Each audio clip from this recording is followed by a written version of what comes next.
மழை டைமில் புறாங்களுக்கு வரக்கூடிய காமனான ஒரு ப்ராப்ளமில் இந்த ஜீரண கோளாறு அப்படின்றதும் ஒரு காமனான ஒரு பிரச்சனை.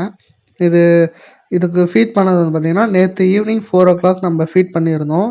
நீங்கள் நெக்ஸ்ட் டே மார்னிங் 9:00 வரைக்கும் புறாக்கு ஜீரணம் ஆகலைன்னும் போது அது கொஞ்சம் பிரச்சனை தான்.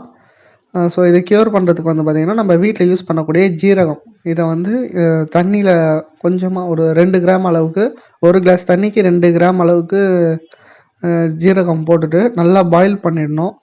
அந்த பாயில் பண்ணி இந்த மாதிரி நல்லா கொதிக்கணும். இந்த மாதிரி கொதித்ததுக்கப்புறம் அதை வந்து நம்ம கூல் பண்ணி புறாக்களுக்கு 20 ml வாட்டர் மட்டும், அதுக்கு வேறு எதுவுமே அடிஷ்னலாக ஃபீட் பண்ண தேவையில்ல, வெறும் அந்த வாட்டர் மட்டும் நீங்கள் ஃபீட் பண்ணுங்கள். ஃபீட் பண்ணிவிட்டு தனியாக ஒரு அறையில் போட்டு வச்சுருங்க.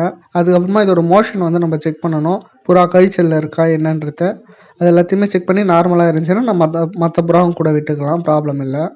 புறாக்களுக்கு வேறு எதுனா சின்ன சிம்டம்ஸ் எதுனா தெரிஞ்சதுன்னா, இப்போ ஒரு புறா ஆக்டிவாக இருக்குது, திடீர்னுட்டு சோகமாக உக்காந்துட்டு இருக்குது அப்படின்னா, உடனே அந்த புறாவை எடுத்து எதுனா ப்ராப்ளமாக என்ன ஏதுன்றதை அனலைஸ் பண்ணுங்கள். ஒரு 1 டேவாவது குவாரண்டைனில் தனியாக எடுத்து வச்சு அதை மொத்தமாக அப்சர்வ் பண்ணி எதுனா டிசீஸ் இருந்துச்சுன்னா பார்த்து க்யூர் பண்ணிக்கோங்க.